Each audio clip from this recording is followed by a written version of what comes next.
Started a little early today. Let's start on time today.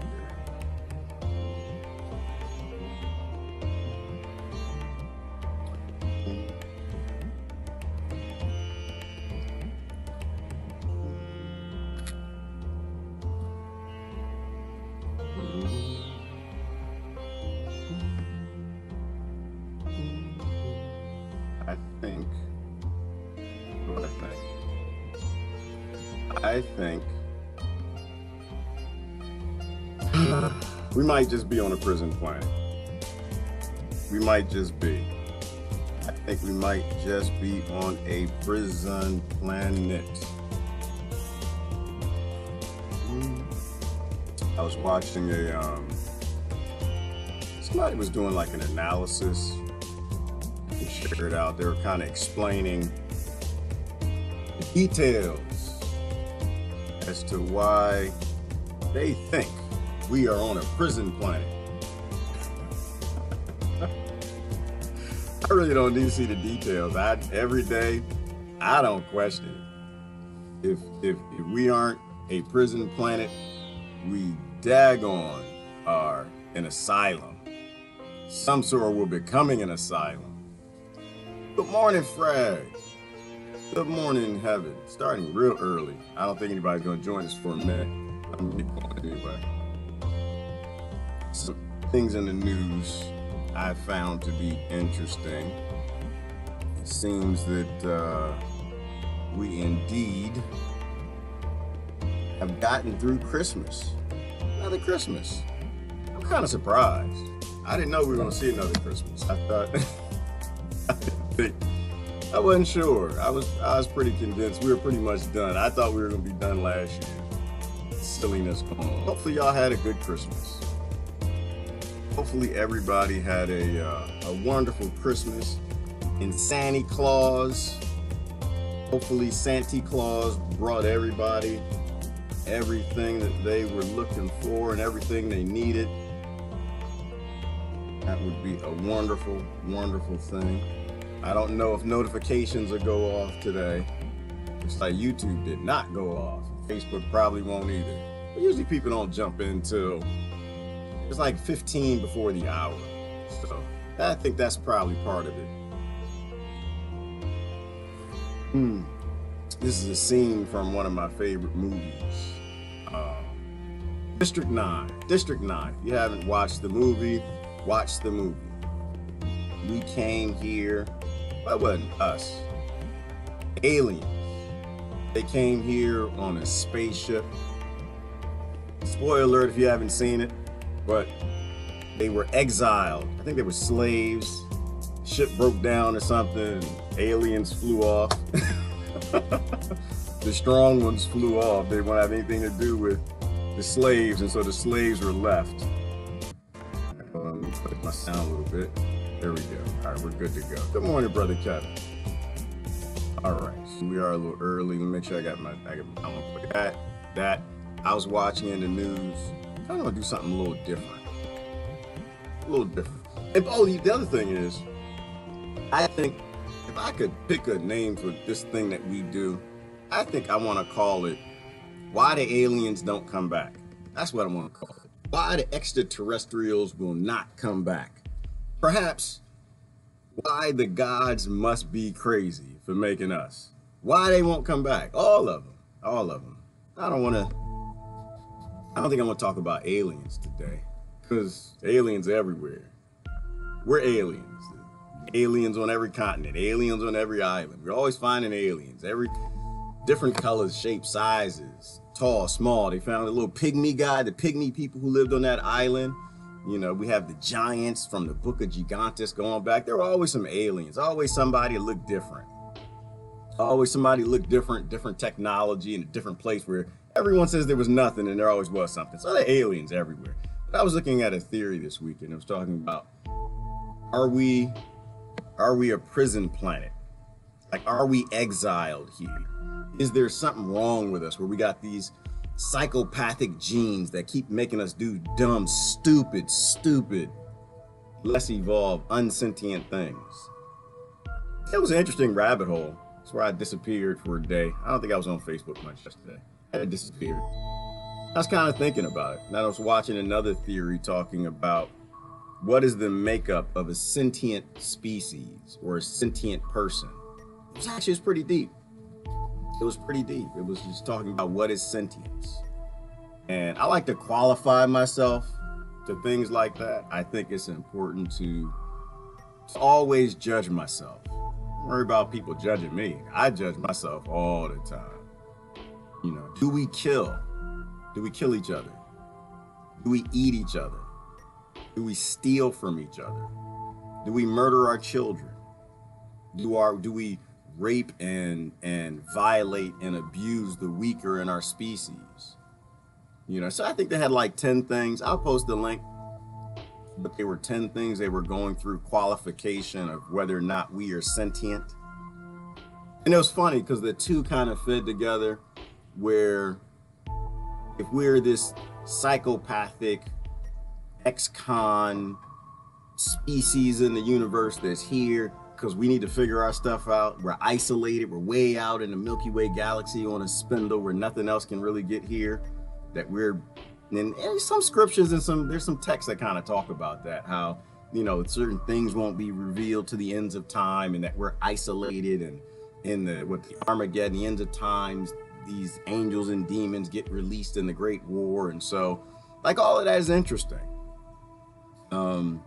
But if we are here to learn something, because there's something wrong with our ancestors were psychopaths, and we're slowly having to learn how to be sentient, I find that interesting. I find it scarily, I find it scarily making a lot of things here make sense. And a lot of things people do, what they support and what they say. But even if it's not true, even if it's just a theory, we aren't from some psychopathic genetic strain of something mixed with 98% monkey DNA, and Anunnaki came here to use us to do some gold, and they modified it, and Jesus came down to help everybody, tell everybody everything, and the other gods came through. None of that is true. We should be trying to be more sentient every day. Every single day, we should be walking that path of trying to be better tomorrow than we were yesterday, individually. Like, as a species, it's a great thing. I think it would be a great thing if we became sentient, if we actually became civilized. We like to pretend we are, but we're not. Nowhere near it. In mass. Those are good theories, but are we on a prison planet? I think we are. I think we are isolated. I don't think things want to come back here, all the gods, all the ancients saw, because we don't know how to act. Somebody asked a question the other day, said, why is it that all the good people die? Why do we always lose? Like, yeah, you ever notice? It seems that when somebody really figures out love and peace and joy, and they just a blessing to the earth, just a blessing to communities and families and all around, they die. Maybe once you figure it out, maybe once you become more than what the masses are in terms of violence and tribalism and all of these things, you know, maybe that's when you get taken back. I believe weird things. I believe I'm wave energy. So I do want to go through the news a little bit. I'm just kind of rambling because I started early. Do a little bit of rambling and get into it. Let me see what you're talking about. We are back to Bideness. Business. Oh, back to business. Okay, Kevin, you got me on that. Back to business. Back to hating. Back to us versus them. We have wasted enormous resources to make ourselves feel generous for a moment. Oh, brother, you're so right. You are so right. And that's what it's about. We waste resources. Waste resources. Making ourselves feel good. Continue to play this us versus them thing. Like, I think about it, it was Christmas time, right? Christmas is about giving. It's about giving. Y'all can go back and forth and it's about Christ. No, shut up. Shut up. Stop it. Love you, but shut up. If Christ were here, and you ask Christ, if you actually read your Bible, you actually read the Gospels, you don't just sit in church and go to sleep. If Christ were here and you ask Christ, we're going to make a day for you. We're going to make it all about you. Can we do that? If you actually read those scriptures, you'd know. Christ would say, heck no, you have no day about me. Why would you have a day about me? Christ ain't self-centered like you are.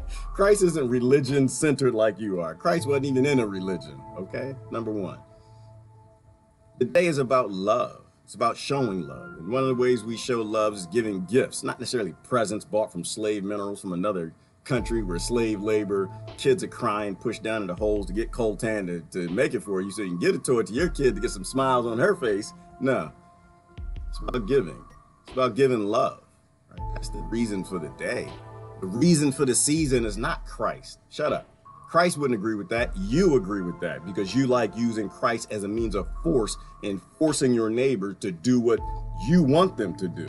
Christ has nothing to do with that. That's you. It's all about love and giving. What if we were a gift to the earth? What if we were a gift? What if we decided we wanted to give to the earth every day? What would that look like? Like, what if we took this whole Christmas tree present thing and just blew it out into like a worldwide national thing? It means we'd be giving gifts all the time. It means we would be giving the gift of ending the war on drugs. So people don't have to walk here from Honduras. Little girls can walk to school without being grabbed up by gangs and taken into sex slavery. We'd probably give water to the desert, right? We have the technology. We can make water from thin air. We have the ability to, what is that device where they take the moisture in the air and they use the cool of the ground to make water? We give a gift of water to the desert and we wouldn't ask anything in return. Imagine that. Wouldn't even ask anything in return. We'd go to the trailer parks. We'd go to the ghettos and the barrios and just like, hey kids, here's your food. We got plenty of food. We throw food away all day. So what is something like 30% of the food we produce in the United States, we throw in the trash at the end of the day? We got plenty of food for you. We have the ability to give gifts.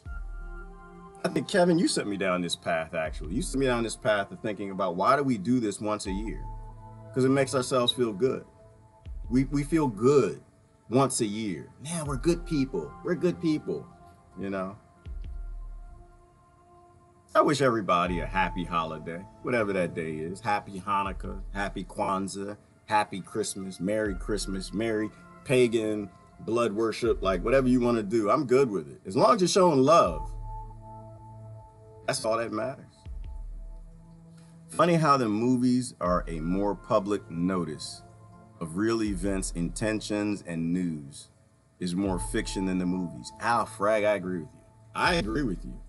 I don't know why. I can put together some theories why. I watch some strange stuff. I can put together some theories. I think that cellular memory is a thing. I think when we go to sleep, we're more in tune and in tap with whatever this is. Some people call it soul, people call it God or heaven, some people call it the Akashic records, whatever you call it. I think when you go to sleep, you're more in tune with that. And sometimes you get recollections or a vision into this all kind of happened before. You maybe can, like, because you know, time travel is a thing. I believe in time travel. I do. I believe in Nikola Tesla. I believe he knew what he was talking about because 80% of everything we have, he made. It's all based on his tech. I think he was one of the guys who figured it out. But I think maybe when you go to sleep, you're able to remote view. Like, I think that explains deja vu, and it's like, what's the Mandela effect? I think it's evidence of that. And I think these movies just come from things that perhaps somebody else experienced, we experienced. They're being projected in our heads when we sleep, and the movie writers, they wake up and they write it down, and you know, and it actually makes more common sense than the news does.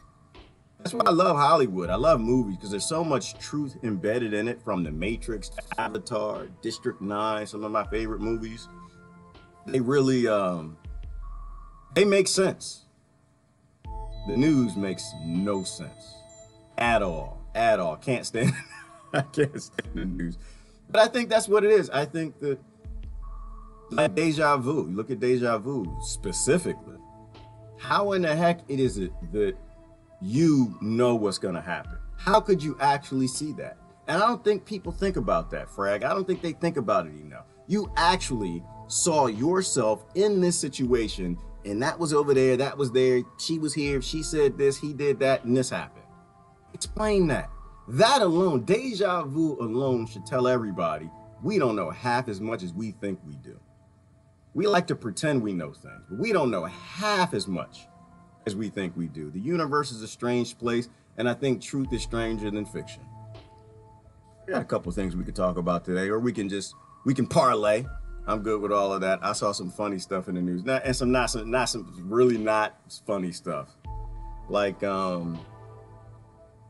Blackwater was in the news, right? So they're suspecting now that Blackwater is going to be rolled out in Syria. And this is why I tell people, I think I posted something this weekend. I didn't even look who said anything because I was just, I wasn't in the mood. Where they had, what was it, Bush and Obama and their wars. And then they had Trump recalling troops in Syria, and everybody was happy with all their wars, but Trump recalls troops in Syria, and the other half of the side is flipping out and attacking them in the mainstream media. We've lost our ever-loving minds. We are just nuts. That's why I want the aliens come get me. Every day I'm like, y'all need to come get me. I'm ready to go. I'm so sick of it. But it's interesting. And so I even see people who are anti-war chastising to pull out in Syria, chastising to pull out in Afghanistan. Like, because they believe it. They actually believe it. I don't believe anymore. Like, this is my problem. I just don't believe it anymore. You know, they believe, and they're making excuses for, well, we can't just leave Syria. It's going to leave a vacuum. We just can't leave Afghanistan. It's going to leave a vacuum. I'm like, well, first of all, number one, it's not our country. When you're robbing somebody and you're in somebody's house and you're robbing them of everything they got, once you, I don't know, say you were with the crew and you lost your ever-loving mind, you're in the house, y'all robbing, stealing, and all of a sudden you get that epiphany, this is not my house. That's not my bathroom. It's not my sofa. That's not my refrigerator. This ain't my house. This ain't my TV. The hell am I doing here? You go home. You don't stop and do a delayed pull out. No, once you realize I didn't spill the milk, you clean the milk up. I'm in somebody else's house. I'm in somebody else's country. I got tanks over here and air bases over there and Humvees over there. I shouldn't be here. And you leave. You go. Get the hell out. But people believe, and so they watch the news and it tells them, oh, we should stick around for a little while. No, we shouldn't stick around. We don't belong in their country. Our soldiers don't belong there. They're putting their life on the line and they're killing other people for oil companies. But this is the problem with neoliberalism. This is why it's so infectious. And do y'all see that drama? They had the Green Party drama. I love the Green Party. I do. I voted Green a couple times, but my biggest problem is I'm actually green. I'm actually green. Like, I'm green, and it's not a competition. It's just when I say things, I believe them and I try to live them. And so in my life, like, you know, why am I working today? I'm working today. I worked a little bit yesterday. Why? Because I left corporate America. Because I realized I was working for the bad guys. That's really what it came down to. And so it means I don't get to have my 2 weeks holiday where I can sit back and just rub my belly eating all that, all that turkey, eating all the sweets. I have to work. But I'm green. So I try to be greener all the time. I try to be more sustainable. I try to buy local. I try to make things with my hands. I try to fix things. But there was drama with the Green Party. There's always some drama. And what's happening?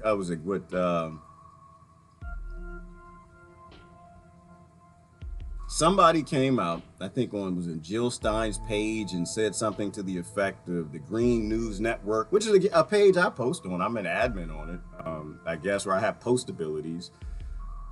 And they said the Green Party has nothing to do with the Green News Network. And I was okay with the message. I mean, I don't know, honestly, I don't know too many people. I'm pretty much a recluse. I kind of hang by myself. You know, but I know some of the people. Tony's a good brother, and some of the other people who run the page, Sister Danielle, St. John. But the Green Party doesn't want to be affiliated with the Green News Network. And I know why. I thought the message was okay. People are upset about it. Because the Green Party, you don't get to exist as a political party in the United States unless you're corrupt.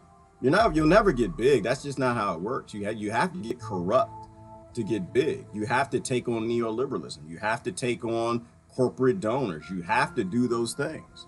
Like I don't try to confuse myself with how the world works. If you don't have big money behind you, you'll never become anything big. So that was a thing. But I do want to kind of go to the news a little bit. That's just it. We just leave. The end. No leaving. Troops behind. No slow pullout or just leave. Yes, brother Kevin. That's it.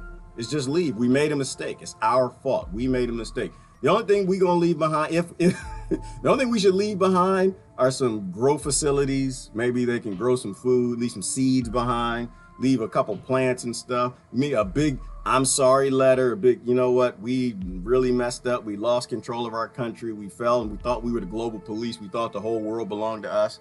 We are sorry. We are so. Please forgive us and leave. Go immediately. We don't belong there. What's going to create a power vacuum? Right. But why is a power vacuum a problem? Why is that such an issue? Because we won't control the vacuum. That's why. That's what. We don't control the Hoover, or is it Eureka? Who makes the vacuum? We don't control it. That's why they're not worried about the power vacuum.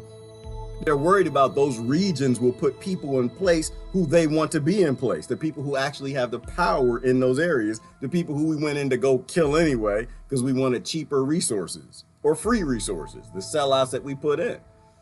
You just pull out.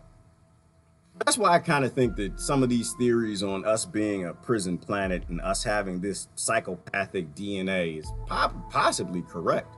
Because I see people who are highly educated who are just completely, really stupidly lost in all of this.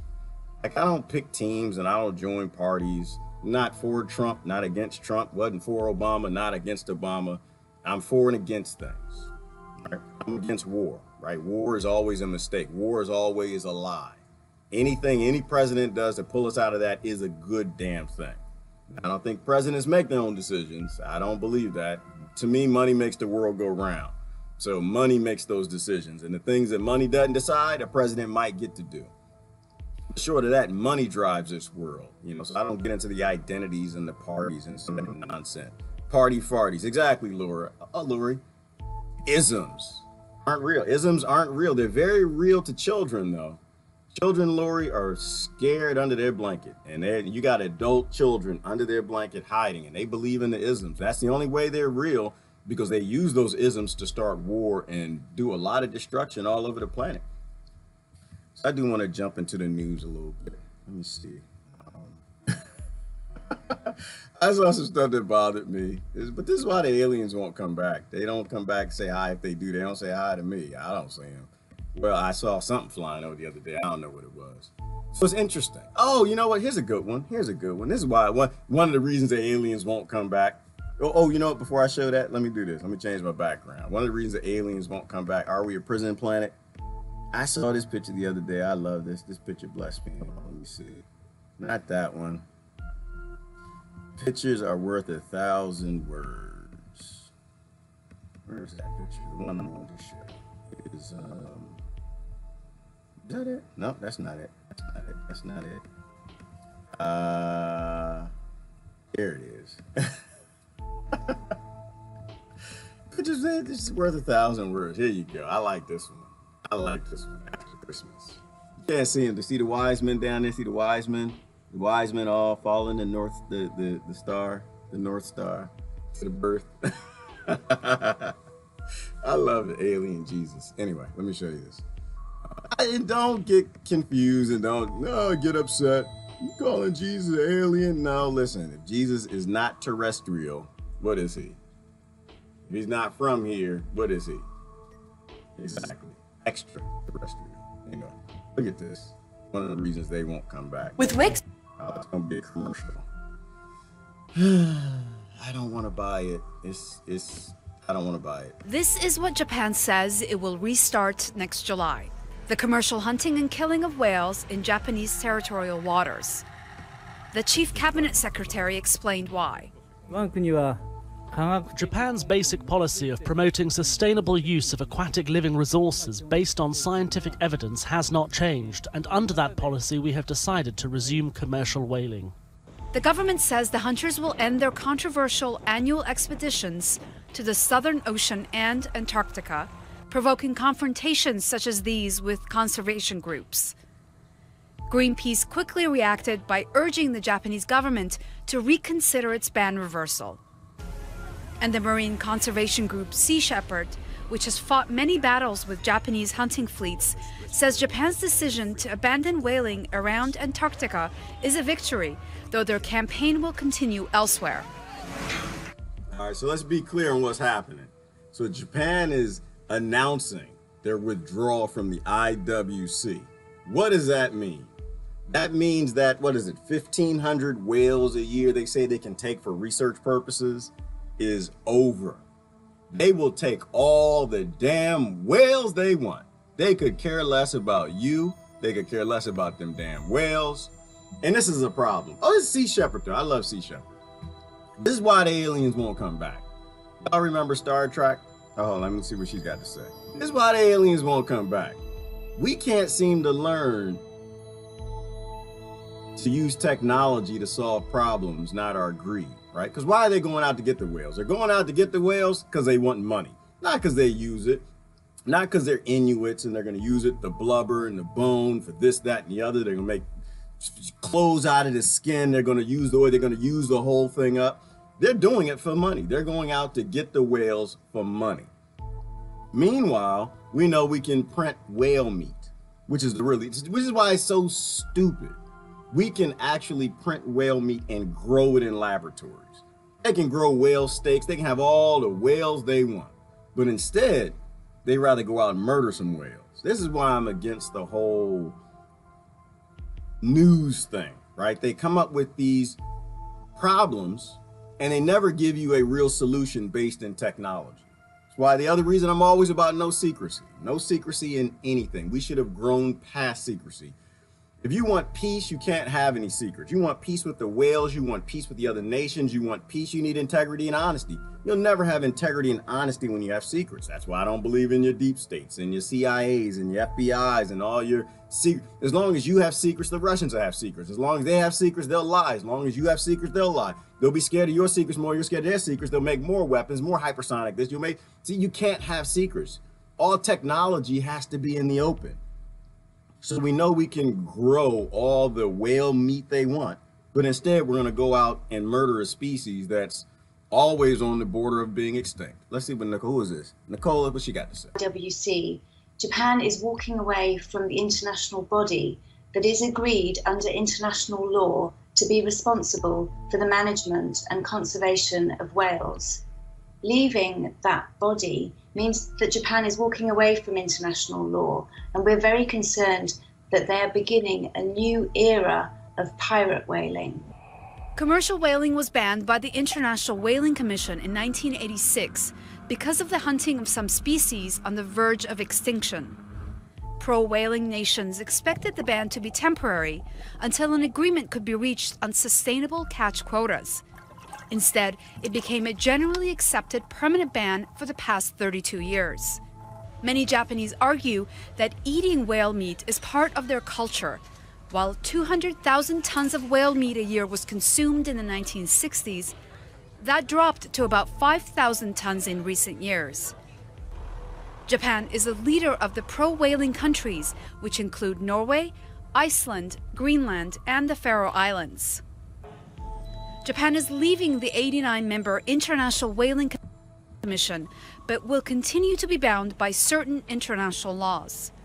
The United Nations Convention on the Law of the Sea binds countries to cooperate on whale conservation. All right, so I'm done with that. I'm done with it. Why the aliens come back? Because we're stupid. There are no hard problems in the world. We make all of our own problems. So now we got to go back to trying to save the whales again. Damn shame. Damn shame. A sign of sentience. I have to post that because that actually was a good video. 10 signs if you're a sentient creature, right? Because one of the signs had to do with your ecosystem. So it wasn't just you not killing each other, not eating each other and robbing each other and showing this respect and love for each other that you do for these other species. But it also was about protecting your environment, right? Because if you don't protect your environment, then you don't give two damns about your neighbor or yourself anyway. So I think maybe we are on a prison planet. Maybe we are these psychopathic creatures that just can't stop ourselves. And those of us who start to figure it out get taken back. So now we got to go back to trying to save the whales instead of using technology to actually solve the problem. That's one thing I wanted to show. And there's a couple others. I disappeared and pressed the wrong button. Started early today, no notification, of course. Yeah, Ivana, that's how it goes. I don't know if it's a glitch in Facebook or whatever, but yeah, there's no notification coming out. So the other one I wanted to show, oh, you know what? I'm not gonna hide that. Let me show you this.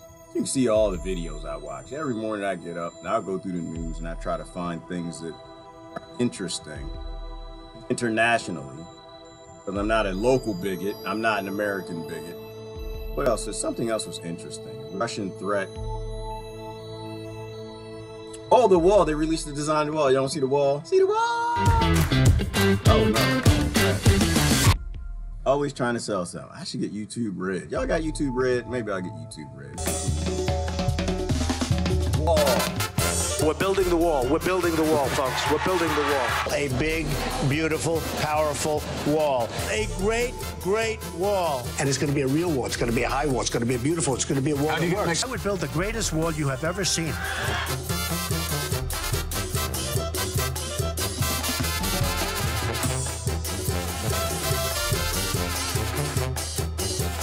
Let's see the wall. Final design. All right, there's the final design. The design of our steel slat barrier, which is totally effective, while at the same time beautiful. I don't see nothing beautiful about that, to be honest with you. I don't. It's, you know, my position on the wall hasn't changed. I know the music you like. The mariachi band, that was perfect. That actually was perfect. That was pretty funny. I like that. You know, I'm not for walls. Again, you know, one of the signs of being sentient, not only is ending the war in Syria, but it also is allowing those around you to live, right? Protecting those around you. We share all the same DNA. We're all cousins all over the planet. And so building walls between them makes no sense. Besides the fact it's stupid. And it was stupid when it was Hillary Clinton's idea. It was stupid when Obama supported, and it's stupid now that Trump supports it. It's a dumb idea, and it makes no stupid sense. Because the only reason we're even here is because Devil Bill gave us this world. Devil Bill Rockefeller, right? With oil. Like right now, we'd be flying around in hovercraft hemp ships. Hemp ships made of hemp, probably flying on hemp, using high energy technology, just flying around, flying over walls. Flying over the walls. Like it's crazy to me that, you know, these aren't solutions. These are the same old, don't cause a problem and don't solve the problem. Cause a problem and make money not solving the problem. So now we're going to put, like Kevin was talking about, now we're going to put all these resources into building a wall when you could put the same resources into ending the war on drugs, into security in their nation, into 3D printing homes and facilities, into helping them actually establish their own government, not a government that we wanted in because we were scared of the Russians. We could do that at any time we want, but we like to play these games. And another thing on the Syria pullout, we'll talk more about the wall, but so what do I see on this? So I see he's pulling troops out in Syria. And yeah, I'm trying to confuse you because I won't go all out on what's happening in the current administration. I won't go all for it. I just look at what makes sense, what doesn't. And so you got this power vacuum in the pullout, and you got people yelling and screaming, we shouldn't be pulling out. You know what could be happening behind the scenes? Because remember, again, I don't think presidents make these decisions. I think big corporations and banks do. So now if you're fighting against taking troops out of Syria and you're worried about the security, you know what that makes up the perfect bed for? Blackwater. Makes the perfect bed. You just basically took Eric Prince and you propped him up and you set him up and you just made it nice and cushy for him that we can pull out our soldiers and put mercenaries in. Because your anti-war people are now pro-war people because they're against the pullout. And see what I see, and this is why I look at this stuff, because I always see that we're being played. I always see that they take these identities and emotions and parties and they play you against yourself. And yeah, Blackwater's in the news. We'll look at that in a minute. Let's look at the rest of the wall though.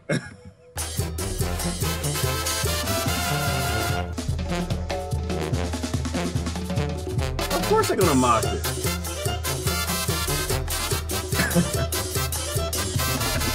Let me stop. We'll go to something.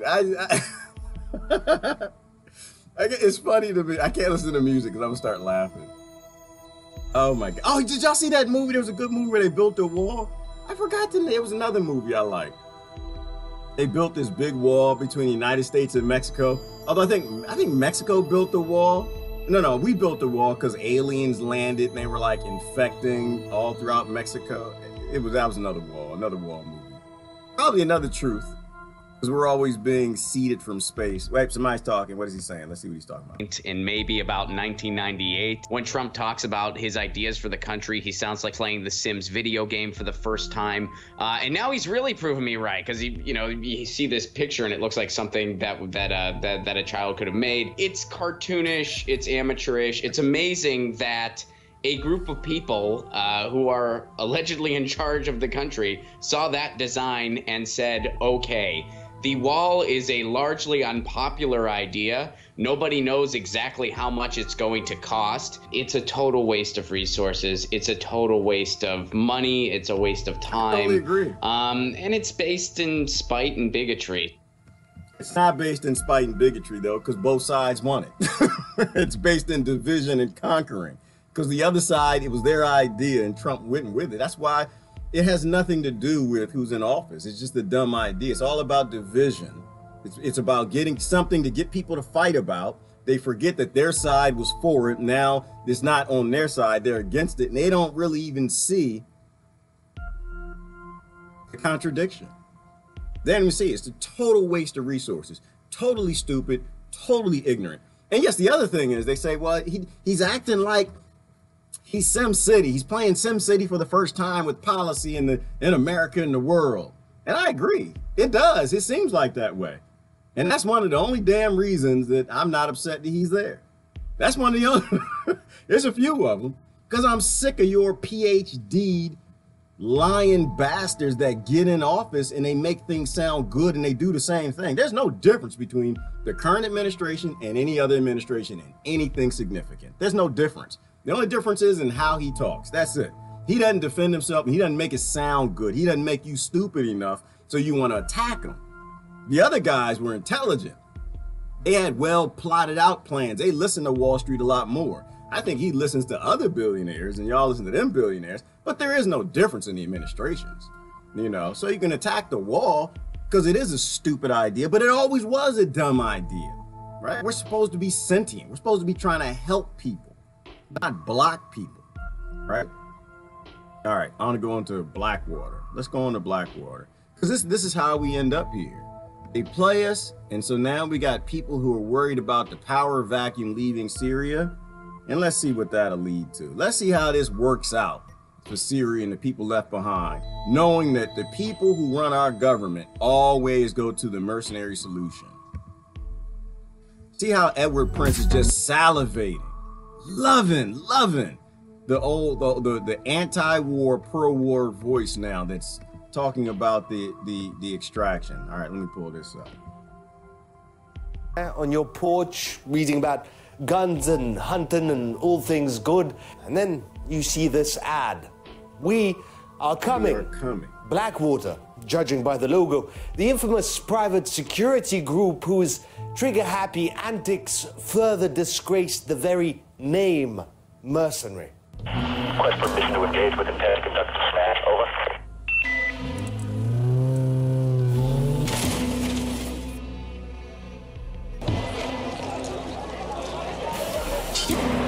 Sign up because they want to murder people. There were dead bodies everywhere on the street. The car in front of me was burning with 2 people inside. Among the dead bodies lying on the street, I saw a child's body, probably 7 years old.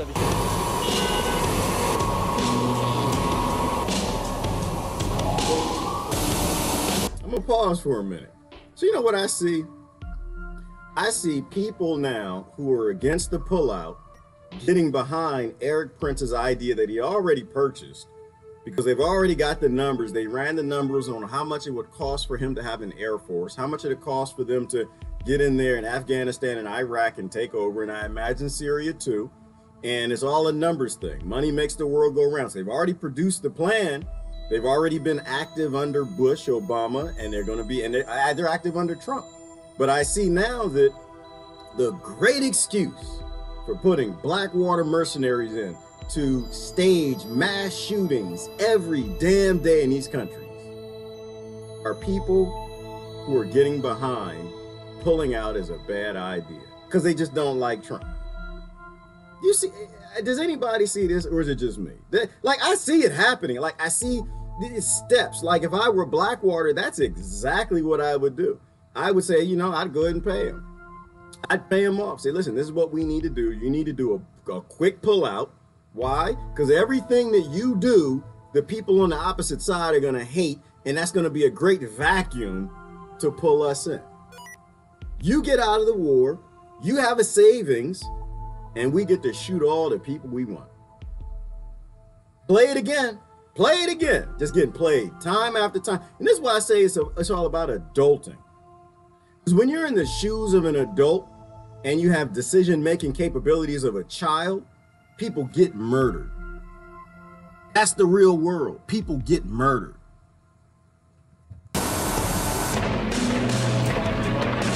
That's you want gun control. What are you looking at, Pope? You got a problem? Just last week, a former Blackwater contractor was charged with first-degree murder for his part in that slaughter. It was then that things went iffy for the mercenary group, which was then rebranded, renamed, and resold into obscurity. But it's presumably back now. The United States has spent dearly in blood and treasure and time in Afghanistan. Eric Prince, co-founder of the original Blackwater. Now that everyone's fearful over Trump's Afghanistan withdrawal, Eric Prince sees an opportunity. The option I was pushing, the options that were considered by some in the White House, an irregular warfare option that would use CIA capability, some special forces capability, some contracted capability to strengthen, to give a skeletal support structure to the Afghan security forces. Prince is selling a new kind of war, a private war. War waged not by governments, but by corporations. Corporations. And I'm going to stop there. Because that's what it's all about. And that's what I said.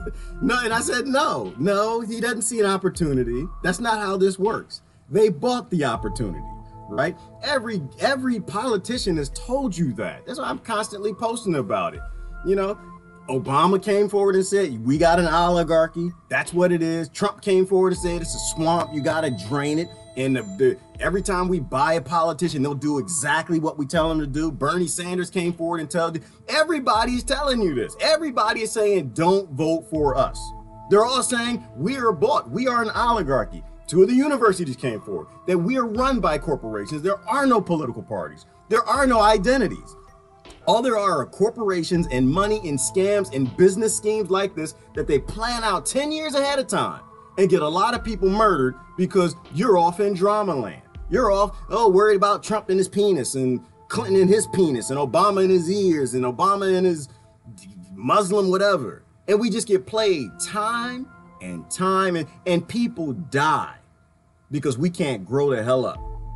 I'm a little pissed off. I'm a little annoyed. I'm a little bothered by it because this is how it always rolls out. We always get played because we're drama queens. We got this drama gene that we want to see the drama. We want to engage in the drama and jump on the support for this person or that person or this party or that party, wave this way or wave that way. And corporations, they're just taking the veil off. That's all I see. They're just taking the veil off. They want to run the wars, and they've always ran the wars. They ran through your politicians. That probably was a little inefficient. So now they just want the private wars. They're taking the veil of the governments off, and they're actually just showing you that this is how it's going to work. Yeah, and Christine, now you're telling secrets. Now you're telling the secrets, because the forces that we always use on our enemy always come home to us. The tanks that you send to Afghanistan will always come home and be used by your police against you. All the weaponry will always come home. The MRAP and the microwave energy mounted on top of the Humvees always come back and used for crowd control in case you want to pick up a yellow vest. Do you actually think that black water, which already was used in the United States, didn't they use black water at Hurricane Katrina? Didn't they use black water down there to come and take your guns? This is how it's going to go. It's how it's going to play out. Because anything that you actually use against them will be used against you. And I just think we have to be smarter, people. That's the only reason why I even do this. I think we have to be smarter. I think that we are. I'm gonna change my background. I think we are a prison planet. Because I don't understand how people's brains work. I don't understand how they actually believe the things that they see. And I think this is my biggest problem. I just don't believe anymore. I don't believe anymore. I don't believe any of it. I'm waiting for the aliens to come back and find out y'all murdered all the whales and kill everybody. That's what I'm waiting. That sounds bad. It does sound bad a little bit, but I'm a part of a team. You know what I'm a part of? I'm a part of Team Earth. I was given some faith from some scriptures that told me I'm a steward of the planet. I'm not a steward of the species. I'm actually supposed to be a steward of the planet. And by far, the biggest cancerous problem on our planet, by far, are adults with these psychopathic genes that allow them to be apathetic and bigoted to a point where they don't care what somebody else has to endure so they can have the goodies and the shiny things that they want. They don't care. They'll destroy the whole earth. They will put plastic all over the ocean and not give two damns if they'll get some little ego credit or something for it. So I'm just sitting back being a steward of the planet. I'm like, you know, super volcanoes, y'all, what's wrong? Y'all can't, yeah, but you can't puff. You can't. I think we need a threat. I think we need a little threat. I think we need some rumbling and bumbling, but I think we got a little bit of that, didn't we? We got a little bit of that threat of extinction from the tsunami. Right after that tsunami, what volcano was that went off? We had the tsunami that came through and one of the volcanoes started puffing because the ground is rumbling. The earth is upset, letting us know, I'm getting sick of y'all. I'm getting sick of y'all mothers. And so I'm just waiting for us to go. We are a problem, and I love the whales as much as I love the humans. I love the bees and birds and everything that was put here as much as I love them. And nothing would do them a greater service than for us to disappear. Yeah, the volcano erupted after the tsunami. What was the name of it? In Indonesia. I forgot the name of it. Yellow vest protests were this weekend. The brothers are still going. The sisters still going good. Pompeii. They found the horses in Pompeii. They found another, I hate commercials. They found another petrified horse in Pompeii, which is another good reminder. Something is always coming to kill us. We don't have to compete with other human beings. We don't have to compete with other nations. Humans get killed all the time. Disasters are always coming. If disasters are always coming, it's probably a good idea that we team up against the disasters that are coming instead of teaming up against the other oppressed poor people down the street on the other side of the tracks. So I always appreciate that. That's why I love ancient archaeology. I think it shows us that we are on a planet that's always trying to shake us the hell off because the convicts aren't supposed to be here. You see the plastic Santa Claus? Look at this. I don't even know what this is about. But somebody took 10,000 plastic bottles to send a green message about plastics, right? And these are just, once again, problems we can solve that your leaders just aren't solving. I call them your leaders because they're not my leaders because they lie too much to lead me any damn where, right? Like they say that the plastic islands are a problem, and they'll get on stage and you'll start clapping for them, and we got to do something about it, and they don't do anything about it. Right? All that plastic right there could be used with hemp. All of that plastic could be hemp plastic. Where are all the hemp plastic manufacturing facilities? How come hemp isn't 100%, not even legal, but required at this point? I think we should go back to the colonial days where every farm is required to grow hemp, because we got problems to solve. So a big old Santa Claus, and I hope somebody cleans that up. I hope somebody cleans that up, because that's not real green if y'all leave all that crap out there. Hashtag ready to change, hashtag beat the plastic pollution. And I love all of that, but how about hashtag they print money for everything else they want to do, but they don't do it for the things they say, right? And this is where I get off. Like, you can talk about anything you want. Are you actually about it?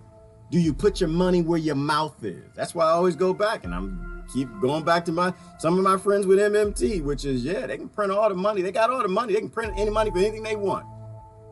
But they never do it for the things they get on stage and get you excited about, do they? No, they don't, right? They can print the money for the wall if they really want to do the wall. If they're not doing that, they want you to pay for it. They can print all your IRS tax money. They don't do that because they need to take the money from you. They can print all the money they want to put hemp manufacturing and make everybody 3D printed cars and 3D printed houses so people wouldn't be in conflict and poverty. They're not doing it. But they'll get on stage and they'll talk about American poverty. They'll talk about how struggling you are, how we need to work together. They can print all the money they want to give you all the health care they want. And the doctors can continue to make $250,000 a year, and you can get all the cancer treatment you want. But they don't. They don't. And it's up for you to answer that question as to why. I've already answered the question for me. I know why. I believe in put your money where your mouth is. And if you can print the money and you never print the money for the things that you get on stage and get everybody excited about, it means you actually don't care about those things. It means you don't really give a damn. It means you know they give a damn, but you don't give a damn. Put your money where your mouth is. So I thought that was interesting. Another thing I thought was interesting was, oh boy, here we go. Here we go. In between the aliens coming back, find out y'all murdered all the whales and they kill everybody. Oh boy, here we go. Oh, this might be a minute of a conversation.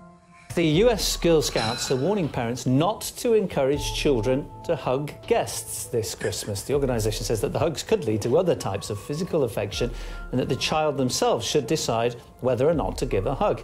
Girl Scout psychologist Andrea Bastiani Archibald says that it teaches an important life lesson.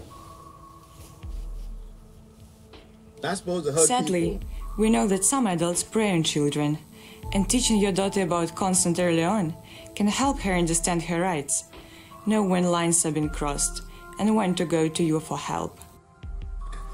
Well, the US Girl Scouts were founded by Juliet Gordon Lowe 106 years ago. They've been around for a while. They call themselves a leadership development organisation promoting confidence, courage and character. It all sounds very good. Let's discuss this now with psychology expert Gina Loudon and women's rights advocate Rhys Everson.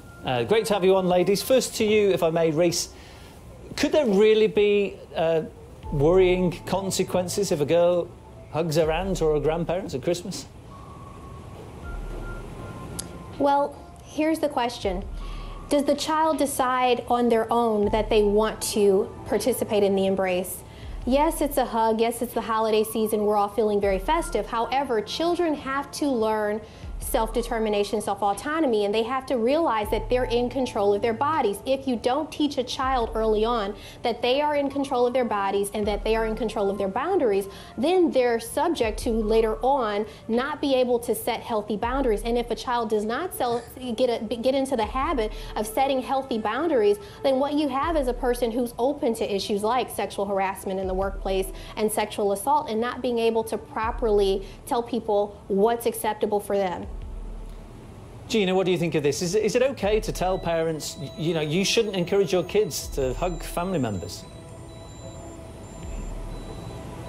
Absolutely not. I think that this is all about communication, and that's the key. If parents are having the age-appropriate conversations with their children that are well documented and data-driven, then they shouldn't have to have any sorts of concerns. First of all, I wouldn't put my child in the presence of anyone who I was concerned might be doing something to harm them. And I would have had those conversations with my children far before we're facing a holiday or any sort of gift-giving situation where they might be put in an uncomfortable position.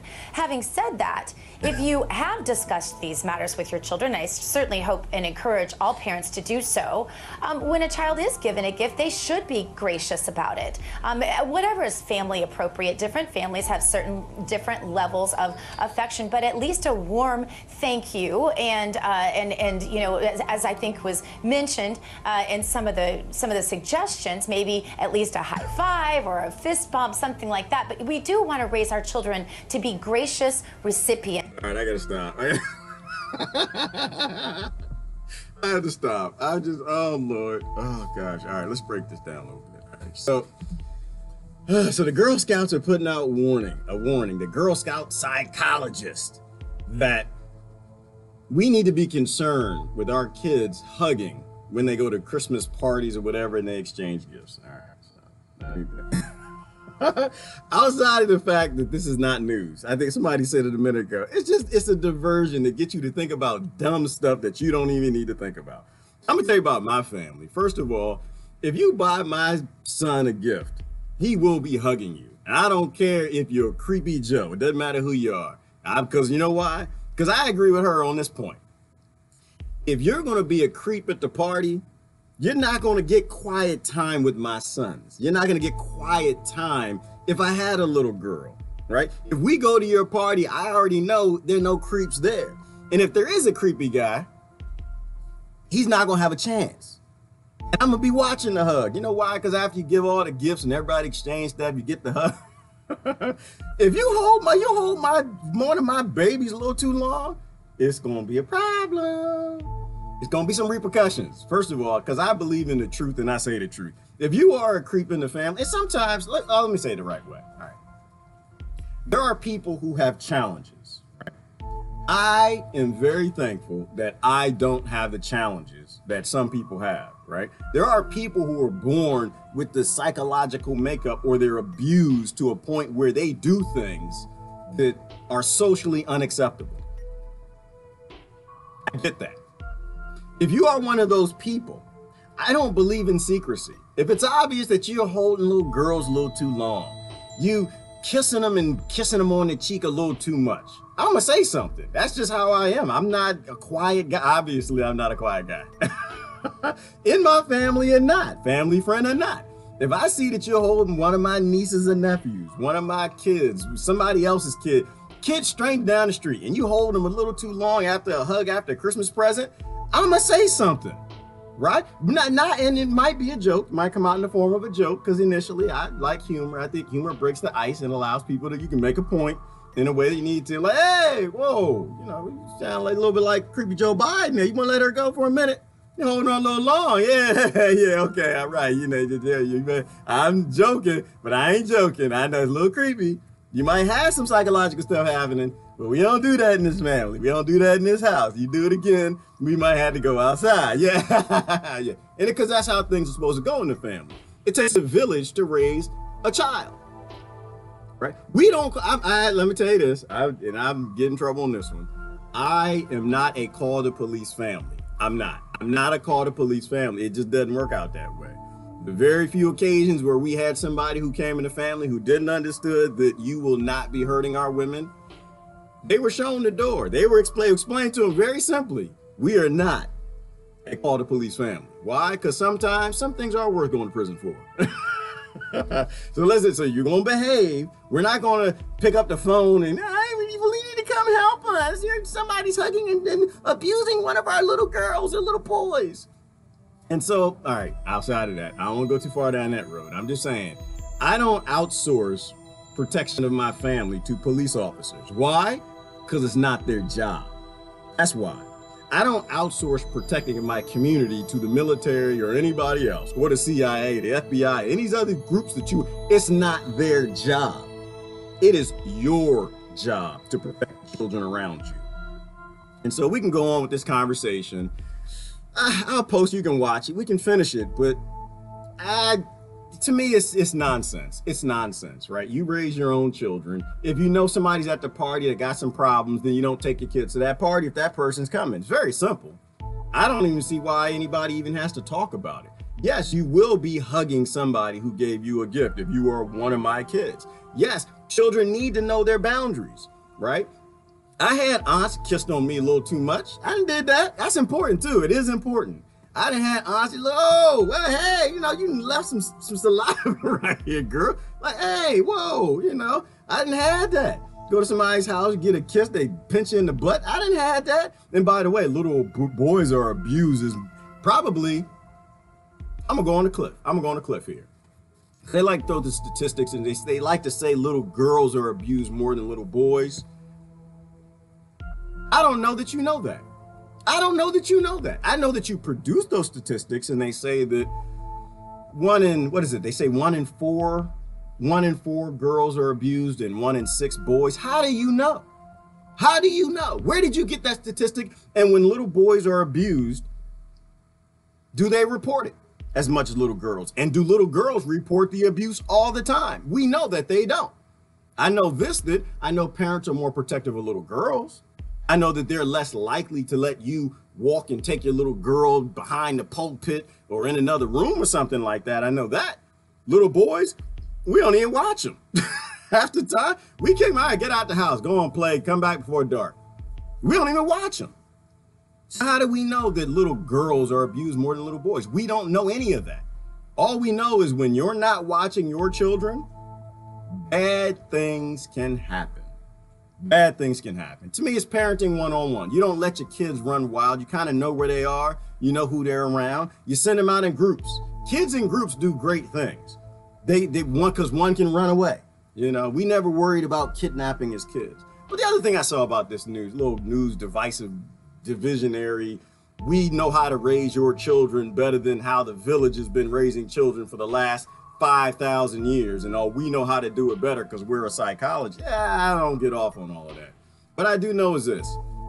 We live in a world where abuse is a household name. We live in a world where the abuser tends to have been abused. We live in a world where we starve people and we somehow think that we're not creating abusers.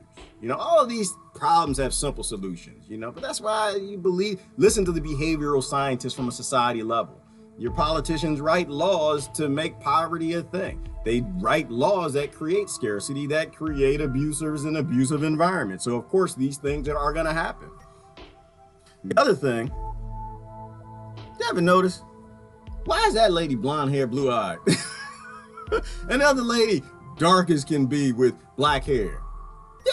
Notice, look at something it's like you already see this thing being set up to where if you are confused by race that you're going to jump on one side of the debate or not. I see how they played, and towards the end of this, I can go to the end and show you the end. Towards the end, I didn't think of it because I don't pay attention to that silly stuff, but she said something at the end that made me think. Let me see if I can go to the end. I'll let y'all see the last little wrap up. The danger just they could become emotionally stunted as well. If a kid hears other children saying, "Oh no, you mustn't hug grandmother. It's not right. I was told this." That you're going to distance children. Before I do that, let me say. So this is why it's important that I was hugging everybody, little Gerard, after I got my gifts, because I knew what creepy was. I knew that you kissing and hugging on me a little too much. I'm feeling uncomfortable. I don't really like it, and I knew. And so we had the creepy guy in the neighborhood and everybody wanted to go to the creepy guy's house and watch movies. I didn't go. Now, mind you, I don't know what happened in that house when he invited the kids over to go watch some movies and eat popcorn. I didn't go. Why? Because I know what it's like to feel uncomfortable. But I had my father there. I had my mother there. I had my uncles there. When you hug somebody and you realize, I don't feel comfortable. I don't need to go to your house. I don't feel comfortable. I don't need to get in your car. I don't feel comfortable. I'm gonna tell my mommy or my daddy that, it feels weird. You watch the kids' language, they're a little held back. You need to talk to them. You need to I don't feel comfortable. It's important to teach kids at a young age how to interact with their world, but you do it when you're around, right? This is how you teach them how to interact with adults, when you're around, because you control the environment. Eventually they're going to do it. It's like a kid going to college. And I believe in sending the kids off and letting them live in the world. I think if you're going to go to college, you go away to a university. It's good to spend some time away from your parents. But while you're at home, you're training them, right? They're doing the things they're going to do when they get to college, but they're doing them at your house, right? You're sending them out to go party. When they're 17, they can get drunk, have some drinks, come home. You can have a conversation with them and sit down and say, listen, you know, we don't do that here. One, because it's illegal. Two, because it makes you stupid. It makes you do things you wouldn't normally do. Three, you don't have a frontal lobe. So even if you're drunk at 26, you're still gonna do a lot more dumber things at drunk at 16 than even beyond 26, because your frontal lobe is still forming. Three, the alcohol is changing how all of that's forming, gonna cause you even more problems down the road. Right? You can talk. You get to go home afterwards. Everyone knows that you're waiting for your kids to come home at midnight. And if they don't come home at midnight, you're coming out. Like there's a lot behind training a child up in the way they ought to go. All right, so I'm gonna let her say this last thing, but it's important for your kids to interact with the other adults, the ones who mean them no harm and the ones perhaps who might mean them harm, in front of you.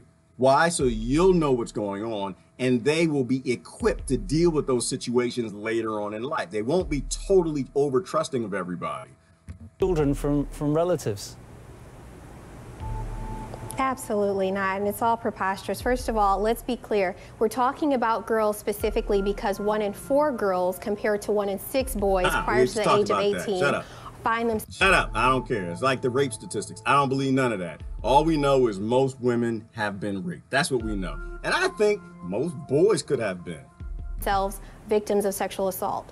Secondly, we address the issue of setting healthy boundaries. That's the whole point that the Girl Scouts is hoping to drive home. This is not about a lack of gratitude. This is not about a lack of graciousness. Both of those are societal norms that have to be taught, and they're very key and critical. However, as a society, we tend to pressure girls in ways that we don't pressure boys. If you go to the toy stores, you'll see girls being given toys for learning how to cook and play with baby dolls. You'll see boys be given toys on how to, you know, be astronauts and build rocket ships and be construction workers. So there's a disparity on how we teach and handle our girls. Michelle Obama has noted this. Oh, stop! What you say? What? Hey, this is, you gotta look for keywords. Listen for keywords. And that's why I think she is, and I don't even know who these people are, but she's blonde hair and blue eyed. And she's not. And it's obvious that she's very dark skinned and black hair. And then she throws Michelle Obama out there. Like, do you see how this goes? I see, because I watch things. I'm like, are they trying to trigger people to get them on one side or another? And people drop in a little this, that, and the other. And I didn't know she said Trump. She might have said it somewhere. But they do that because they try, it's all division. And they reinforce it in the news over and over and over and over. They throw keywords in of people that you like or you don't like, people you blindly support or you don't, identities, and they get these divisive arguments coming up over things that really aren't even a discussion point. You know how to raise your children. Raise children. That's it. Raise your children. You know how to raise them. And the other thing is, why is raising children so hard? Maybe because people work jobs. I don't know. Maybe because people actually are forced into forced labor situations where you have to work 80 hours a week or more, so you're not home to actually raise your kids. Maybe that's pretty stupid in a time where we know we have robots and automation that can do most of the heavy lifting, and most of the adults can go home and actually or work part-time and raise their kids. But we're not a society that values children. Just like we don't use the technology to feed people who want to eat whale blubber. We don't use technology so parents can stay at home and raise their kids. Like, imagine this, and that sounds extreme to you, because I don't believe in money. I don't believe money should exist at all. I think money is one of the greatest evils on this planet, by far. And there's no reason at all anyone has ever made any case, period, for it to actually exist or to continue existing. It is one of the sources of human conflict, poverty, and taking survival and strength out of the human species to make them weak slaves in forced labor environments. But if you take that out, take just part of it out, What if we just went back to a society where one parent worked? One parent raised the kids, one parent worked. What if we just used robots and automation to do half the jobs? We could do that if we were united. Divided, corporations get to decide that, right? If you're a Republican and Democrat, then that's a solution for robots to run the world, right? If you're a left or right, what is that? That's a decision, not for the left to run the world or the right to run the world. That's a decision saying that neoliberalism should run the world. And that's where it's gonna go. You know, so I think we always got a lot of easy problems. I'm gonna go down to comments. I'm gonna get out of here. We have a lot of easy things we can solve. We just don't want to solve them. We get pulled astray. We get triggered by these keywords and imagery and pictures and identities instead of just saying what makes sense. Don't pick a team. I'm not on anybody's team. I'm not on a team. I am I'm a steward of the planet because I believe that when I said that, and I stick to that. I stick to things that make sense, and things that don't make sense, but I'm not on your team. I don't care what you look like. I don't care what race you are. I don't care what gender you are. Don't care what country you're in. I don't care how old you are. You're still my cousin. And the only way I can stand behind my cousins is I can't pick a team. I have to just be real honest and say, that's a good idea. That's a bad idea. Occupational orphans, Rebecca. Occupational orphans.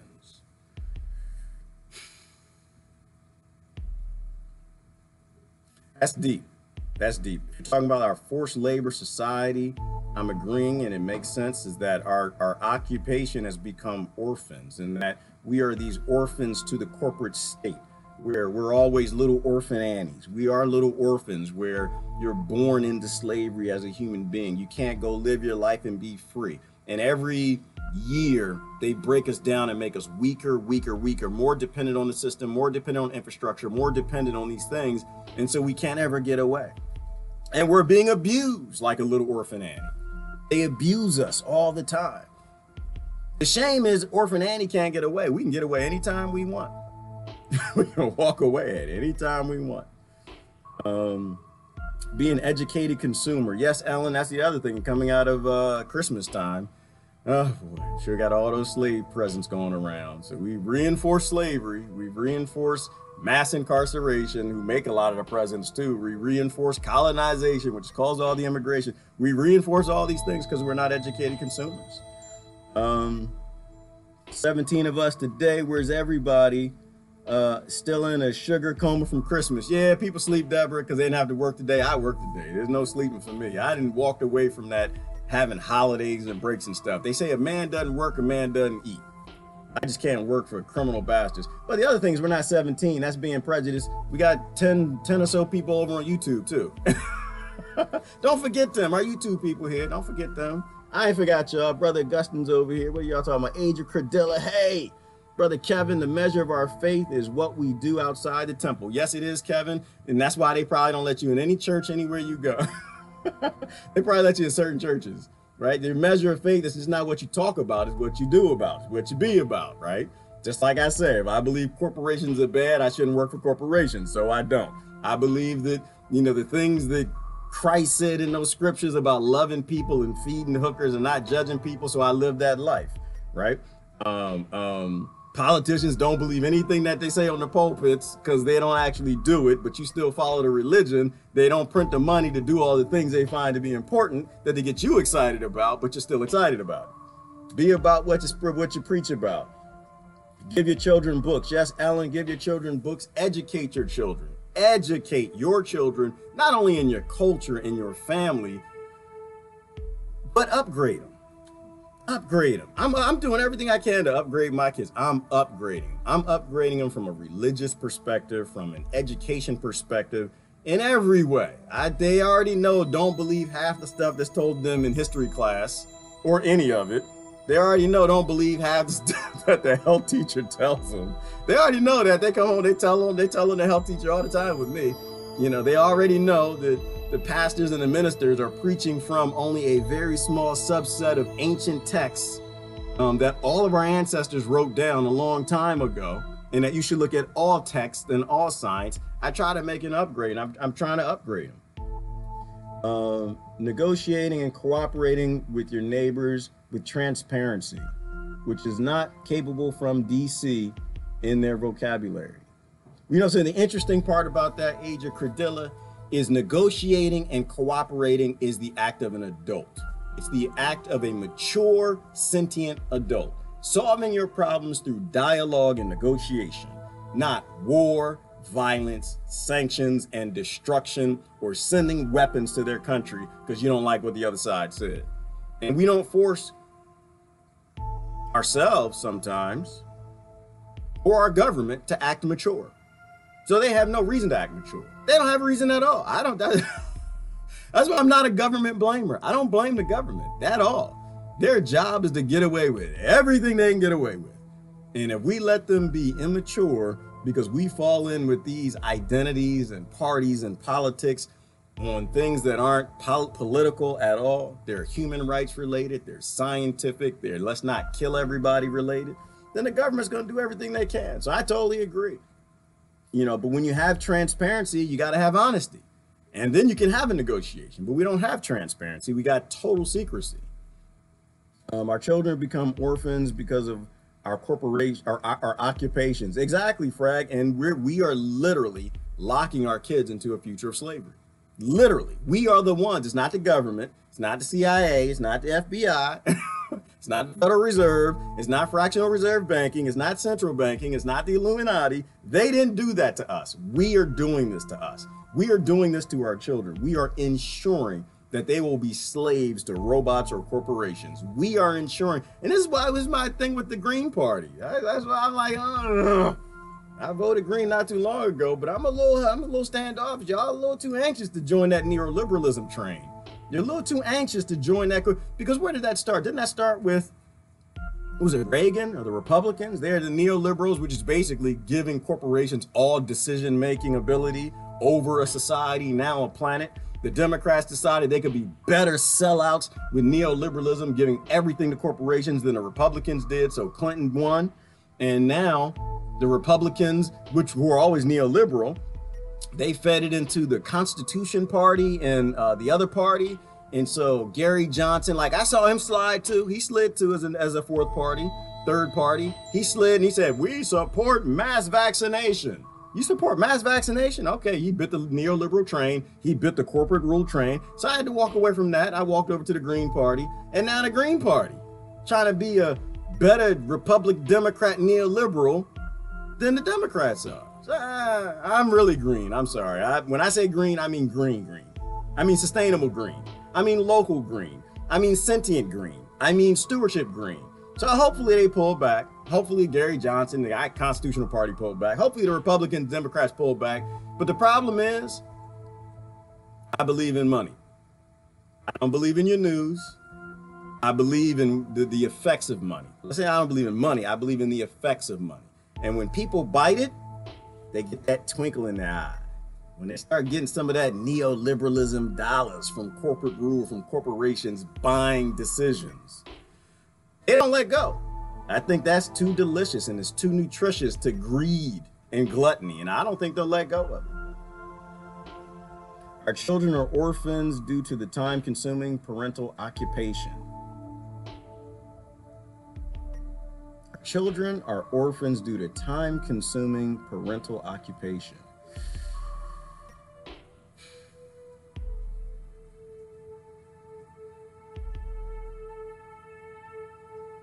Yeah, I agree with you, Rebecca. I agree with you. I'm thinking about why. And it always, why? My why always brings me back around to money. Parents have to feed their children. And parenting is time consuming, as it should be, as it always has been. But we used to value raising children more than making money. In fact, we didn't really have to work. Right? We all had a little farm. We all had a garden. We all had a means of feeding ourselves. We all had a well on the property, right? So we didn't really have to work. And we could work part-time as a blacksmith. We could make a few crafts in the house and sell them. We didn't need a McMansion and a Benz and a BMW. We didn't need any of that crap. And it was actually easy to survive. And so, yeah, our kids are definitely orphans of our occupations. And a lot of it has to do with us. Some of it has to do with our society, because our society is designed for like 3 incomes, 3 moderate incomes, 2 significant incomes. which means that nobody's raising the kids. And I think that's the wrong way. I think we need to go back. I think we need to turn the whole bus around. I think we need to do what the bus driver did. Kids, listen, I'm gonna turn this bus, I'm gonna turn this neoliberalism bus around. I think this is what we need to do, act like the old bus driver on the bus. Y'all stop jumping down around there, acting up corporations in Wall Street and markets. I'm gonna turn this bus around. And I think we need to turn the bus around. That's what I think we need to do. We need to turn it around. Stand down, walk away. Gerard, I'm really curious, what job do you do? Sister Deborah, I'd never tell you, it's not your business. The only thing I can tell you is I don't support slavery. That's the only thing I can tell you. Not in that sense. Not in that sense. But the problem is every time you spend money here, you're in support of it. Everybody's got to kind of figure out how to get out of this nonsense, right? I will say that, no, I won't say nothing. I'm not saying nothing. That's not your business. I love you. I do. But everyone has to carve out a way out of supporting war and mass incarceration and slavery. And then some people got to stay in. Some people have to stay in certain ways. We need some secrecy. We need some of that secrecy to come out. We need those whistleblowers to keep whistleblowing. I know the left and the right aren't listening, but we need the people behind the scenes in Lockheed Martin and Raytheon and Blackwater and Red to keep whistleblowing. If people aren't there, if we don't have any sentient people in those corporations, we'll never know what's going on. So I think we need to do an exodus. People need to start walking away from them. But there are people who are there who are releasing information. You know, and you got the WikiLeaks and the anonymous groups that are slowly letting that detail out. You know, I think that's important too. But yeah, I don't talk about myself because it's not about me. I don't talk about me. All I can tell you, sister, I used to work for the most evil corporations on this planet. That's what I can tell you. I used to work for the Fortune 500s, the most evil corporations. And I regret that. But I was too young and I didn't really understand by getting a degree and working for big corporations, the damage it does to my kids and to other people around the world. And so I use what I learned there. I use what I learned sitting in boardrooms of all these big corporations and listening to them all say the one same thing. How do I get rid of these people? Help me to get rid of these people. It was always about automation. It was always about predictive analysis and software that could reduce staffing. All of them. They have human resources, they love the people, they give them great benefits and bonuses and packages, but they all wanted the same thing. They wanted to give, so I use what I learned there to try to build a better world because I love my kids and I love your kids. All parties are usurped. Yes, Ellen, they have to be because money makes the world go round. Men need to come back home, be strict, be stern, take back their position in the family, act on love. Women should come home and support their husbands' decisions and manage those decisions and be homemakers again, not using P-power to gain security and wealth, but using her higher power to rule the man's heart, not his wiener. Okay, but Frag, you gonna get me in trouble? I don't want to touch that too much. I'm gonna say this. I'm gonna say from that perspective, two people need to be home. The kids need to be raised. Somebody needs to make a decision, or they need to make a decision together. I'm not gonna say who. Doesn't matter if you got a vagina, penis, you know, because everybody can. I don't like gender roles, Frag. Like, I don't believe in them.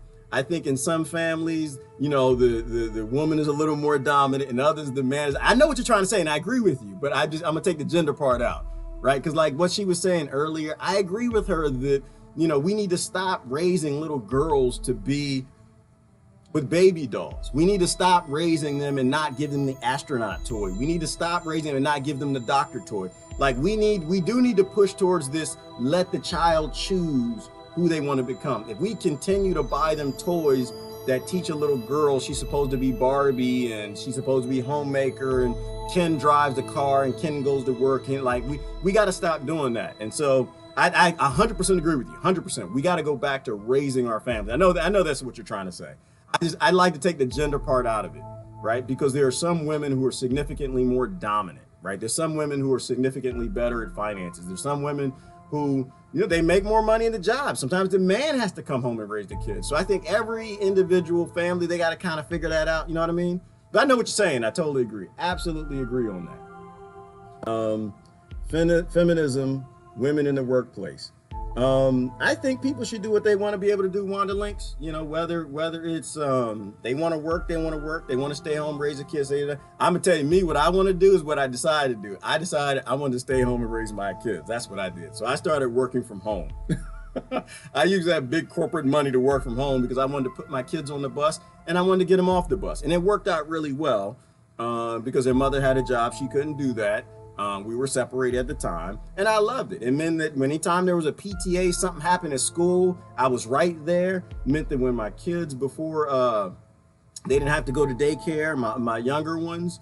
So that was my decision. You know, I wanted to be more involved in raising them, and we could, and so it kind of worked out that way. It's not the picture I had. It's not the picture I had raising kids in a divided house. The picture I had, it was the collie in the house, in the picket fence, and the 2.5 kids. It was funny. Life never goes the way you think it does. And whatever life throws at you, whatever lemons, you just make lemonade and you keep going with it. True, do what you love. Yes, Christine, got to do what you love and you'll do great at it. So I think kids shouldn't be raised to go into careers. They should be raised to do what they love. And we get 120% productivity out of everybody. I think forcing people to do things to survive for money to pay their bills is really stupid. I think that was a devil Bill, John D. Rockefeller conflict world, getting everybody to fight each other for resources and money and jobs instead of getting everybody to work together because we don't want to be Pompeii. We don't want to be under the volcano. Chim chimney, chim chim chiroo. Ellen said I'm a chimney sweeper. I showed my age a little bit. Chim chim. How does song go? Chim chimney, chim chim chiroo. Mary Poppins. Let me see. I love your kids too, G in chat. Well, thank you, Frag. I appreciate it. I hope you look out for my boys when I'm not here. When they come and kill me, when I get that Bob Marley foot cancer and I die, hopefully y'all look out for my kids. I look out for yours. That's how a village works. Worldwide, we got to look out for each other's kids. We have to look out for each other. We're all family. We're all cousins. Thank you for leaving the evil employers. Gerard, I understand your privacy about your current work. Personally, I do my billable work behind the scenes. I don't talk about it much, and we shouldn't, Deborah. All I can tell you, Deborah, is I want to grow plants for a living. How about that? I want to come to your house and grow you a garden. I want to have some vertical grow towers where I just provide you free basil and lettuce and everything so you can go live your life. I want to write the automation and the systems to do that. So everything I do kind of goes in the direction of where I think I should be, right? The thing I love to do, I love growing plants and I love automation and software. I've just decided that my knowledge in automation and software and robotics, it's not for corporations. They aren't worthy of it at all. They do things to make money and for greed. I think that I should be able to grow plants and go to the trailer park and just give everybody food. I want to grow plants and go to the ghetto and give everybody food. Go to the burial, because I'm not like a politician. I don't believe in talking about it and not doing a damn thing. I believe in talking about it and doing it. So I've geared my entire life and everything I'm doing right now to get better at what I'm doing. And in the near future, if I'm lucky, you'll see me driving a big truck in your neighborhood just giving food away. Why? Because I love to do it. I love to write the software. You don't need to pay me to do it. That's stupid. All I need is a house, a garden, and some water and food. And I'm going to do the things that I love. And I think other people should. I know women who love raising kids. It's all they do. They just love kids. Everywhere they go, they see babies. They're like, babies. They see the babies. You can't, like, give me my baby back. They're trying to take the baby, kiss the baby. Stop kissing the baby. What are you doing? That's not your baby. Like, I love babies. You know, they want to raise and run classes like they just meet kids at the park and they get all the kids together, start playing. There are people who love doing that. I think when people do what they love to do, the world goes the way it's supposed to. But when people do things for money, it creates all the problems in the world we have, you know, and I think, but also I think weird things. I think that this world is designed a certain way. And I think that we have the passions and love we do because we're wave energy and there are needs for it. I think when you feel depressed, I think it's because something depressing actually happened in the wave energy. You know, someone important to you is sick or they died, or somebody on the other side of the planet who loved kids too went through something or died or something, and you pick up on it, you get depressed. I think everybody on this planet has a role. I think whatever drives all of this stuff, I think it sends who they need to send. I think they send in Nikola Tesla when they need to, and I think they send in Einstein, or they do something when they go to sleep into their brain and they upload stuff. And I don't even know what a they is. Like a they is probably just us. Could just be all of us all working together. And you know, what is prayer? Like as an example, you know, when you're praying, you might be praying to everybody, or you might be praying to God. You might be praying to Lord. I don't know, but I think that we all pick up on the needs and wants of everyone else. And I think we all are supposed to work together in that way. Blackwater mercenaries are now handling the war in Syria for Israel. Fact. Thank you, Sheepless in Seattle. I think they probably always have. I think they probably ran the war in Iraq. I think that they were there long before what our government let us know, because I think that's just how the world works. I think it's just money. I don't think it's conspiracy theory. I think it's just money. I think when you have a model where mercenary type companies that employ psychopaths to murder people can make money, they will make money. And you have an empire always has a use for mercenaries to handle their people and to murder people abroad. And we've always done that, unfortunately. And the world is ugly, but you got to accept it. You got to swallow it. That's why I'm all about let's grow up and let's just swallow the ugly pill. We are not the good guys, and we haven't been the good guys in a very long time. If we ever were the good guys, we can be the good guys, but that really is up to us. Grow plants and put up a cob house. Yes, Frag, you know my dreams. That's my hopey changing. That's my hopey changing. I'm hoping and I'm changing my life everywhere I can. I put up that cob house and put up the cob house in the garden, and that'll be me. And I'll just grow plants, and that's it. You know, that's the thing that I love to do. I love writing software, but I'm not going to write it for big corporations. They'll use it in a drone to go murder one of my cousins, and I'm not interested in that. I detest going to the movies. But for Christmas present to my daughter, I went to go see Aquaman. Oh, did you, Ellen? That was a good movie. I saw it too. I don't detest going. I love the movies, Ellen. I love them. Ellen Crockett. I love the movies because there's so much truth in the movies. There's so much deliciousness. I think the movies, like I said, I think it's some sort of a vomiting, a download of data in people's head, right? Because like the screenwriters, no one knows where they get the scripts from. I think they get them from their sleep. I think they're ideas that are given to them, and through mass media, Hollywood, Nollywood, Bollywood, you can infect an entire world because most people watch movies. So I love movies, and I liked Aquaman. It's a good movie. A lot of people didn't like it, but I grew up on DC Comics. They're saying Aquaman was bad because it was cheesy. Yeah, it was cheesy, but if you remember DC Comics, we had this discussion. We had this intellectual discussion with my kids and my brother. I remember DC Comics because I was the little brother. And I couldn't afford the expensive Marvel comics, damn it. Damn things were like 75 cents and $1. I'd buy the DC Comics. I was the little brother. I had to buy the cheap, cheesy ones. I think we had Casper the Friendly Ghost and a couple others in DC Comics. So Aquaman's a little cheesy, so the movie's supposed to be a little cheesy. But it's Jason Momoa, and you know women, Jason Momoa, so you know that movie's gonna do well no matter what happens. Let me see. Movies make you think in a creative way also. Yes, Sandy, they do, and that's why I think they're important. Even old movies, I mean, going back, they hit a lot of really important details in movies about how the world works and where the world is going and how we can change the world. And I think Black Mirror was good for that too. Facebook is on a 30-second delay to YouTube. Oh, okay, Augustine. Yeah, I don't know what goes on there. That's weird. That's weird. That is weird. 30 seconds is a long time. That's a long delay. That makes me think that somebody watching like, all right, what's he gonna say? And they got the little 30-second delay, like, all right, what's he talking about? He's talking about certain things, topics that you can monkey with the bandwidth and play.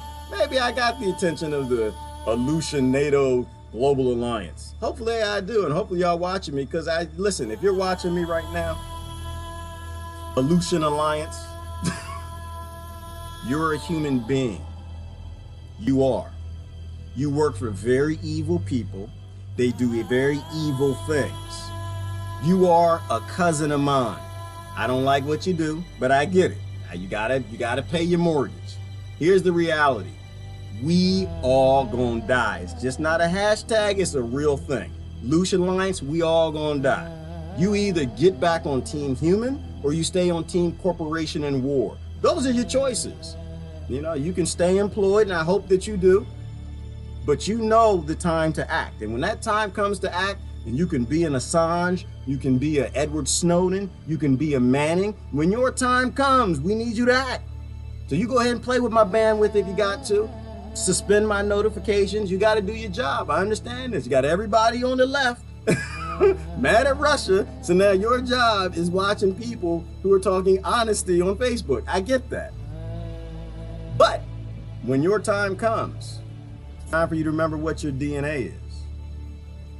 All right, let me see. CIA, CIA co-direct a lot of the Hollywood movies in the news. It was reported that the news presented also. Well, that's what they said, Frag. Somebody said that. I have a friend, I got a couple friends in Hollywood, and they say the CIA is all over Hollywood. Like, they just live there. They are permanent there. Like, you have military industrial complex and CIA people all over Hollywood, like doing movie consulting and making sure that things go the way. So, you know, that doesn't surprise me one bit. Does not surprise me one bit. I got to the theater 2 times in a year. It cost me $5. Don't care what anybody else thinks. Well, yeah, Sandy, and movies are my thing. I like the movies. I can get me something to eat, go sit down. I got a movie tavern, girl. I go to a movie tavern. I'll go to the, they got the retro classic movies. They got Jaws and Blazing Saddles and all the movies that the young people don't watch because they say, that's racism. I don't believe I go to the movies to laugh and have fun. And I'm going to go laugh and have fun. And I don't care nothing about that. I used to watch blackface when we were in college. Why? Because it's funny. Why? Because stepping and fetching paved the way for a lot of people. And I'm not mad at them. Bill Cosby did too. Sidney Poitier did too. You don't watch it because it's racism. But that's you. You lost in that little silly world. I think when we all laugh about this stuff, people take it less seriously. When people take it less seriously, we have less escalations in society and social conflict. When we have less of that and everybody's laughing at themselves, good things happen. That's why I think comedians, they broke our country. They stopped being funny. They stopped talking about everything. You started getting Trevor Noahs and these guys who pick sides, and they'll joke with this side, won't joke with that. And I can't watch stuff like Bill Maher. I still can't watch him. I can't stand it. I can't stand it. If you know what the thing that's funny about comedy to me is when you're blatantly honest, and that honesty just blows you away. That's funny. When you're like a political comic and you're like hiding in your little agenda, your political, social, whatever agenda, to me that's not funny. I just get annoyed. I turn it on. I can't even watch it. I don't think Trevor Noah is funny at all. I think that he is just a part of the military industrial complex as the Wall Street Journal. Like, I think that it's stupid. Bill Maher and the rest of these comedians that pick a side, they're highly dangerous. These are dangerous people. They're not funny. That's why I don't laugh at all. Like, if you're like making jokes to get people to be more tribal and to fight more, that's gonna make the other side fight more, make the side, you know, you get to a point like, wait a minute, everything blows up. I just don't believe in making excuses for people. I think you are responsible for your platform. And if you have a platform and it's about comedy, then damn it, it should be about comedy. If you're a political comic, then you should go ahead and say that I'm only going to do political humor on one side, and if we end up in a race war, I'm okay with it. I think that a lot of these kids being shot in the street are directly related to the comics because they feed into it. They feed into people's tribalism and their hatred. And I think we can fix hatred and not feed into it, but they do that to make money. And I don't see any difference in somebody who's selling books and they're in the Black Caucus and they're making money on causing problems for Black people any different than the comics that do it. I don't think it's any different from any sides of it. That's why I don't pick sides in it. I just see people who are making money off of getting young people killed. I got a problem with that. I got a problem with that. But that's why I think the aliens aren't coming back. That's why I don't think they're coming back. I think we are probably a prison planet and we are here and they don't want to have nothing to do with us because we are still stupid. We got real problems and real solutions that we can solve these very real problems, and we're still playing race games. We're still playing nation games. Where money still exists. We're still trying to save as much in a bank account as we can instead of feed who we can. We still believe politicians that never act on anything, never print money for anything important, but they print money to go murder people and give weapons to warlords so they can rape towns and women. I just don't believe anymore. I'm sorry. I don't. I'm with the aliens. I don't believe. I think that we should be isolated The Earth should be isolated from the whole universe. It's probably full of life everywhere, because we can't seem to figure out that either we work together or we die. Our natural condition is to connect, to be one. As we separate ourselves, we feel lonely. And when we connect, we feel love. Life is just that simple. I think it is, Brother Kevin. Life is just that simple, and it is about love. And the funny thing is, we are one. We either act like it or we don't. We're either chewing on our own foot, shooting ourselves in the own foot, or we're not. We are an organism that's made of 7 billion. Actually, I take that back. We're an organ that's made of 7 billion people, human beings. And we're in a body that's got whales in there, it's got monkeys, it's got bees and birds and things that die from glyphosate and poison and war. And we're too self-destructive.